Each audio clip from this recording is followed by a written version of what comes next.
Hi everyone, Bandanner here. I hope you're all doing well. Today I want to talk about my thoughts on the Homeworld 3 demo released for Next Fest.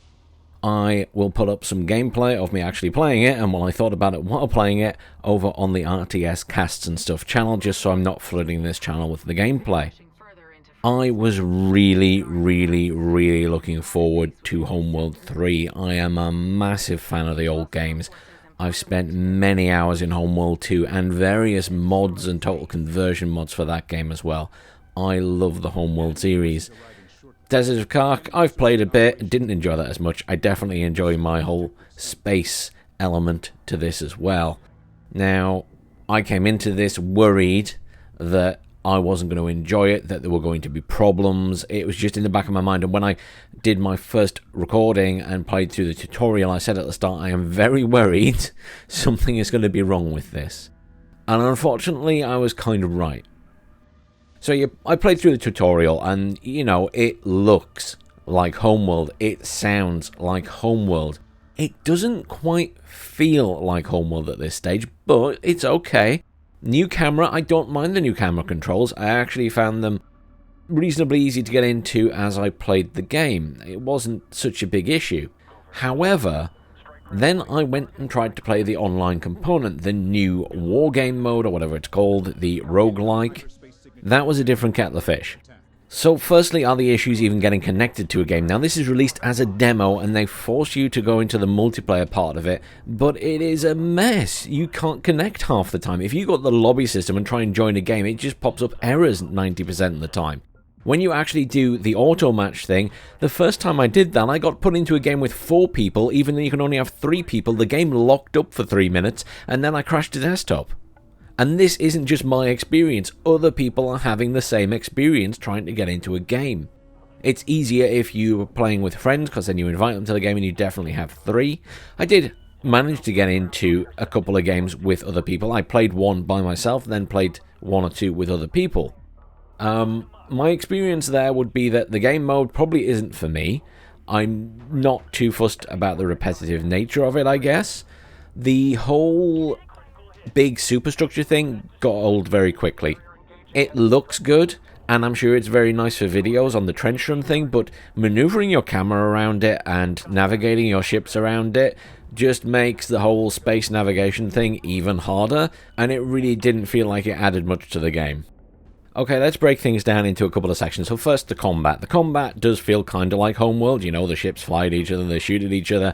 That's pretty standard. No big change there. That kind of works. In terms of the unit types, that kind of works as well. Some of them look a bit of a funny size, but apparently you can change a setting that will make the fighters teeny tiny.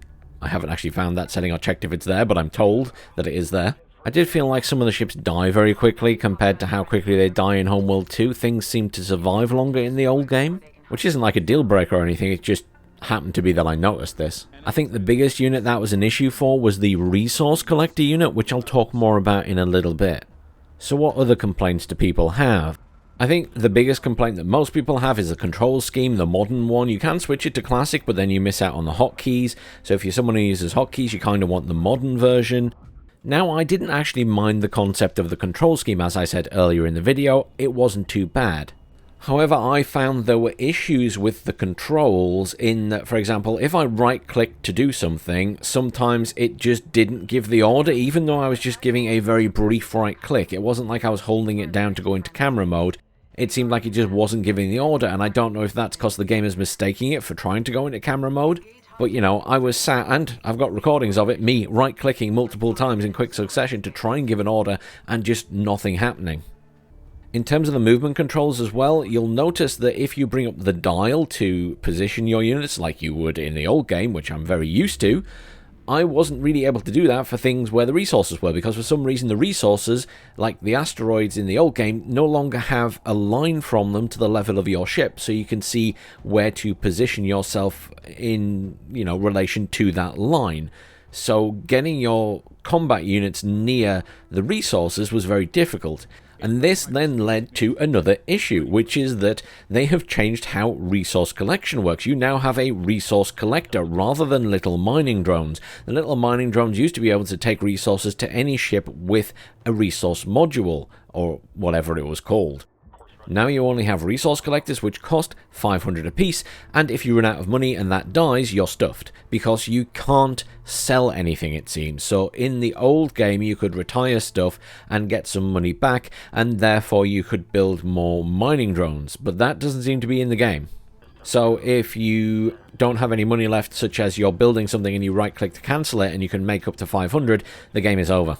Now you can tell units to defend the mining drone, but they sit really far away from it. However, even with those ships on aggressive, because of their distance, it takes them a while to respond to anything coming at the resource collector, and therefore if there's anything nasty coming at it, it takes an immense amount of damage and can quite easily die before your units respond to it. So it means you have to constantly micromanage those defending units. I would go as far as to say that if this is the same in a standard PvP skirmish map as it is in this game mode, then just simply going and attacking your enemy's resource collector early on would immediately win you the game. Obviously other things come into play, like what's defending it and how many resources you have to start with, etc, etc, but if you focus fire it down, the health is low enough that you could probably get away with killing it, even if it's defended by a few units. Which, you know, killing resource collectors is certainly part of the old games as well. However, at least then you could retire ships and get some money back. I realise I've listed quite a few negative things about the game. What I do want to say is that it does look like Homeworld, it sounds like Homeworld, the feeling is almost there. The game's very pretty, the ships are very pretty when they explode, and when they're just not exploding, I guess. But at this point, I kind of now need to reserve judgment to the final version of the game to see if, you know, the single player is good, and also if the other multiplayer standard skirmish PvP etc is also good. And then beyond that, we kind of need to talk about the issues that we've had here, which is it needs to have some improvements to the control scheme. The multiplayer lobby system and everything needs fixing, so you can actually connect to games without it being a massive issue. And hopefully, due to feedback here, they will look at the resource collectors and give them more health or do something with them. And, you know, stick in a retire ship option.